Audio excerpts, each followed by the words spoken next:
Mathieu a 20 ans. À l'âge de 12 ans, il est pris en charge par l'aide sociale à l'enfance. Adolescent difficile, il est ballotté de foyer en foyer, entre la région parisienne et Strasbourg.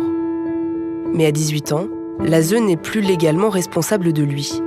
On lui demande alors de trouver une solution de logement par lui-même. Mathieu le prend au mot et décide de partir le jour de son anniversaire. En rupture avec sa famille et sans travail, Mathieu n'a alors aucune solution d'hébergement. Ça m'a mis un peu une claque parce que le jour de son anniversaire à 18 ans, se retrouver sans rien, c'est comme si c'était notre premier jour de naissance. On ne parle pas, on sait que pleurer, pleurer, pleurer. Dormir dans des habitats précaires devient son quotidien. Il passe plusieurs semaines d'errance et d'angoisse avant de demander de l'aide à cette association.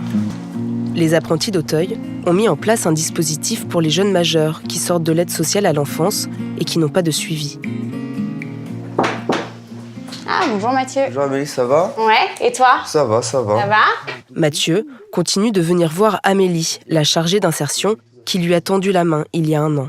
Plus le temps passe, plus c'est dur de ressortir de la rue. Donc du coup, oui, je me suis dit, il faut vraiment que je me dépêche de sortir de cette galère-là parce qu'après, j'arriverai plus jamais à m'en sortir.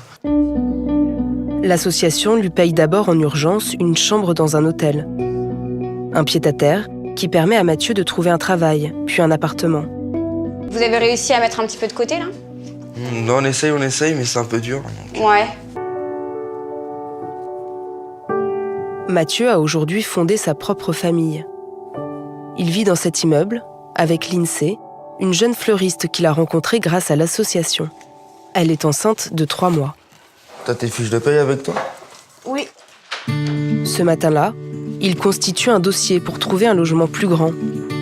Mathieu s'organise déjà pour l'arrivée du bébé.